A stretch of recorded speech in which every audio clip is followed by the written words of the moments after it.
நம்ம நாளைக்கு வந்து பாவக்காய் பொரியல் பண்ண போகிறோம். அதனால் பாவக்காயை வந்து வாங்கி வச்சுருக்கோம். நல்லா இதை நம்ம கழுவிட்டு இதை வந்து பொடிசு பொடிசாக வெட்டி வச்சுக்கிறோம். நல்ல புது பாவக்காய். இது வந்து பெரிய பாவக்காயோட வகை. இது குட்டி பாவக்காய் கிடையாது, பெருசு.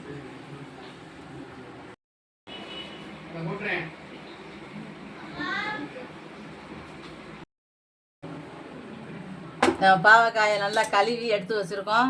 இப்போ பாவக்காயை நம்ம வந்து பொடிசு பொடிசாக வெட்டிக்கிடுவோம்.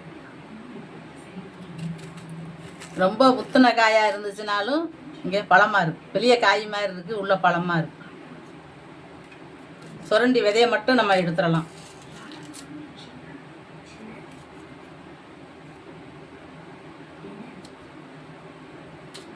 ரொம்ப பழமாக இருந்தால் நம்ம போடக்கூடாது.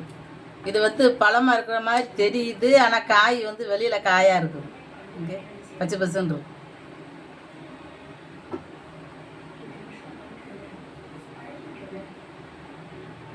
இப்போ நம்ம அந்த காயை வந்து இப்படி வெட்டி பொடுசு பொடுசாக வெட்ட போகிறோம். நம்ம இப்படி பொடுசு பொடுசாக வெட்டி நம்ம அன்றைக்கி வதக்க போகிறோம். அன்றைக்கி பாவக்காய், பெரிய பாவக்காய் போட்டு நான் குழம்பு வச்சுருப்பேன். அதுவும் நல்லா இருந்துச்சு, புளி குழம்பு. இப்படி நம்ம வந்து வெட்டிக்கிறணும். நல்லா இப்படியே வெட்ட வேண்டியதான். நம்ம ரெண்டுக்கிட்டு வெட்டினோம்னா செதறும். நம்ம கீழே உட்காந்து வெட்டினோம்னா செதறாது. நல்லா பொடிசு பொடிசாக நம்ம வெட்டி எடுத்து வச்சுக்கிறோம்.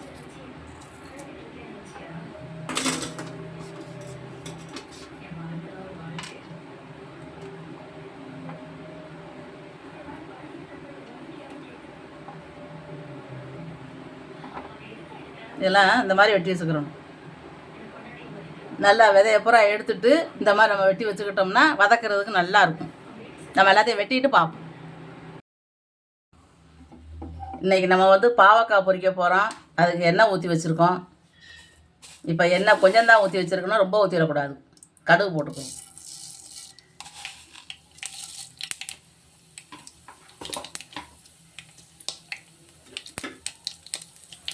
கடுகு வந்து நல்லா வெடிக்கணும். வெடிக்காமல் போட்டோம்னா கச்சி கிடக்கும்.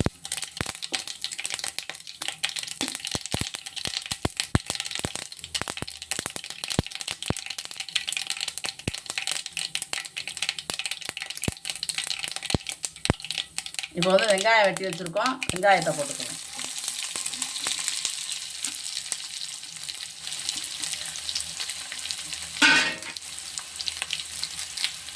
இந்த கருவேப்பிலை உரி வச்சுருக்கோம், அதையும் போட்டு. இதை வந்து வெங்காயத்தை வந்து ஒரு கண்ணாடி பதத்துக்கு தான் வதக்கணும். ரொம்ப முருக வெந்துடக்கூடாது. பாதி வெக்காடு வெந்தால் வெங்காயம் நிறையா போட்டோம்னா நமக்கு பாவக்காய் வந்து எடுத்து சாப்பிட்றதுக்கு கசப்பு இல்லாமல் அந்த வெங்காயமும் நல்லாயிருக்கும். ஆனால் எண்ணெய் வந்து நம்ம அந்த காய் எந்த காய் பொரித்தாலும் அதிகமாக ஊற்றிடக்கூடாது. ஏன்னா அந்த காயெல்லாம் எண்ணெய் எடுக்காது. நம்ம கடைசி வரைக்கும் நம்ம வளைச்சி சாப்பிட முடியாது. எண்ணெய் நிறையா ஊற்றிட்டோம்னா எண்ணெய் தெரிஞ்சுக்கிட்டு நமக்கே ஒரு மாதிரி உமட்டிக்கிட்டு இருக்கும். எண்ணெய் கொஞ்சமாக ஊற்றியே தான் நம்ம வதக்கணும்.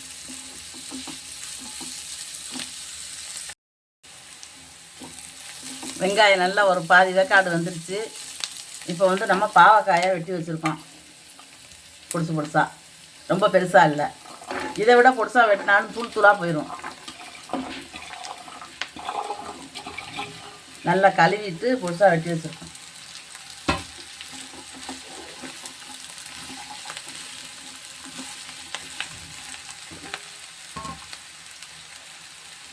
இப்போ இந்த பாவக்காய் வதங்கிறதுக்கு உப்பு போட்டுக்கிடுவோம். கல் உப்பு. உப்பு வந்து பாவக்காய் ரொம்பவே எடுக்காது. உப்பு நம்ம கம்மியாகத்தான் போடணும்.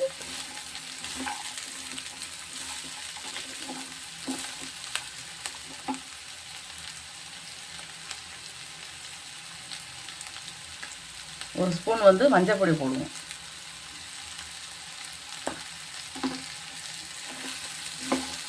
போட்டு நல்லா அதை சேர்ற மாதிரி. ஏன்னா நம்ம மஞ்சள் பொடி உப்பெல்லாம் போட்டோம்னா சீக்கிரத்தில் வதங்க ஆரம்பிச்சிடும், எந்த காயாக இருந்தாலும். வெங்காயம் நம்ம நிறையா போட்டதுனால நல்லா முட்டை பொரியல் மாதிரி இருக்கும் பாவக்காய். ரொம்ப கசப்பு இருக்காது. இது வந்து வதங்கின உடனே கொஞ்சம் ஆயிரும், பார்த்தா ரொம்ப தெரியும். இப்போ நம்ம கொஞ்சம் வேகிறதுக்கு கொஞ்சம் தண்ணி ஊற்றிக்கணும். தண்ணி ரொம்ப ஊற்றிடக்கூடாது, கொசன்னு போயிடும். கொஞ்சமாக ஊற்றிக்கிட்டோம்னா இந்த பாவக்காய் நல்லா வெந்துடும். நம்ம தண்ணி வந்து ஊற்றாமல் வேக வைக்க முடியாது, ஏன்னா நம்ம அப்போனா எண்ணெய் நிறையா ஊற்றணும். எண்ணெய் கொஞ்சமாக ஊற்றிக்கிட்டு நம்ம தண்ணி ஊற்றிட்டோம்னா நல்லா வெந்துடும்.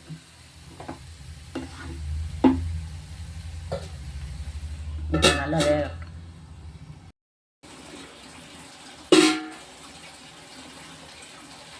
பாவக்காய் வந்து நல்லா வதங்கிக்கிட்டு இருக்குது. கொஞ்சம் தண்ணி கிடக்கு, ஆனால் கொஞ்சம் தண்ணி நம்ம தொளிச்ச தண்ணி கிடக்கு.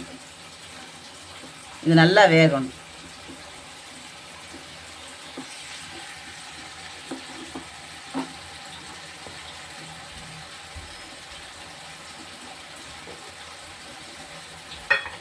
இப்போ நம்ம இதுக்கு வந்து காரத்துக்கு ஒன்றும் போடலை. இப்போ நம்ம தனி மிளகாய் பொடி போட்டுக்குவோம்.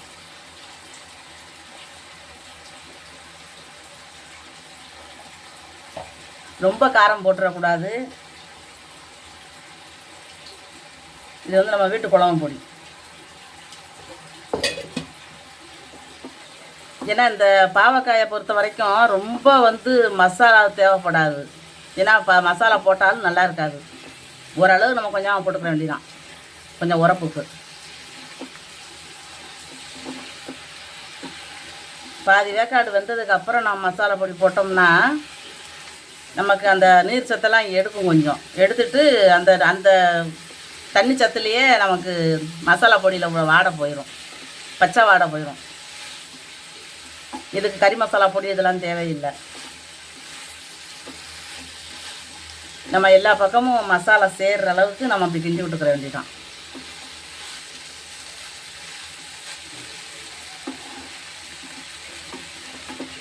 கொஞ்சம் அடுப்பை கொஞ்சம் நம்ம குறைச்சி வச்சுக்கிறணும்.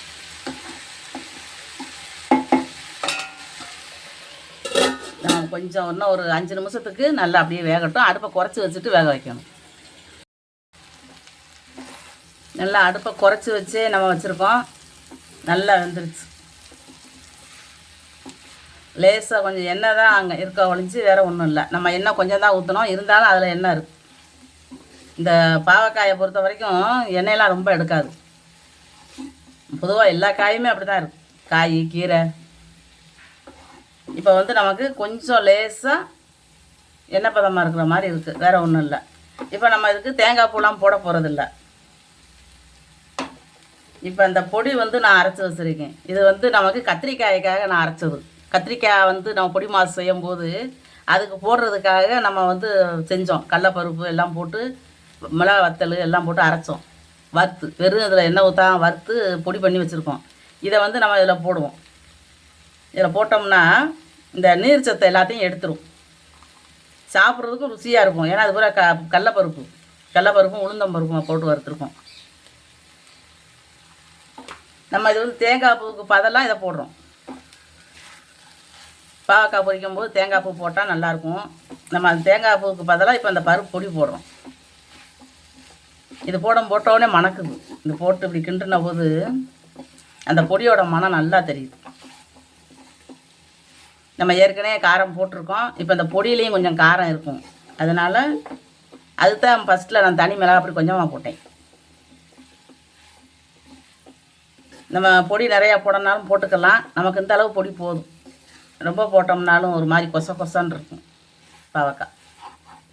இப்போ வந்து இதில் ஒரு பொட்டு எண்ணெய் கூட இல்லை, தண்ணி எண்ணெய் எதுவுமே இல்லை, எல்லாமே எடுத்துருச்சு. இன்னும் நேரம் ஆக ஆக என்ன ஆகும்னா அந்த பருப்போட தண்ணி நம்ம பச்சரிசியும் போட்டு அதை வறுத்துருந்தேன் பொடி பண்ணும்போது. அதனால் இப்போ எல்லாமே சேர்ந்து நல்லா அந்த காயில் ஒட்டிக்கணும். இது வந்து நமக்கு தயிர் சாதத்துக்கு சூப்பராக இருக்கும். கருவாடு பொரிச்சு சாப்பிட்ட மாதிரி தயிர் சாதத்துக்கு இதெல்லாம் கொண்டான்னு இருக்கும். காய் ரெடி ஆயிடுச்சு. இப்போ நம்ம வந்து அடுப்பை ஆஃப் பண்ணிட வேண்டியதுதான். காய் நல்லா பொழுன்னு நல்லாவே வந்துடுச்சு. இப்படி நம்ம எடுத்து வச்சு சாப்பிடும்போது ரொம்ப நல்லாயிருக்கும். இதை வந்து நீங்களும் இந்த மாதிரி செஞ்சு சாப்பிட்டு பாருங்கள். ஒரு வித்தியாசமான டேஸ்ட்டில் இருக்கும் இந்த பாவக்காய். நல்லா மசாலா நல்லாவே ஒட்டி நல்லா வெந்து நல்லா இருக்கும். நம்ம இது வந்து சாம்பார் சாதத்துக்கும் நல்லாயிருக்கும். இந்த மாதிரி நீங்களும் செஞ்சு சாப்பிட்டு பாருங்கள். இந்த வீடியோ பிடிச்சிருந்துச்சுன்னா லைக் பண்ணுங்கள், ஷேர் பண்ணுங்கள், சப்ஸ்கிரைப் பண்ணுங்கள், பக்கத்தில் இருக்கிற பெல் பட்டனை அமுக்கி விட்ருங்க.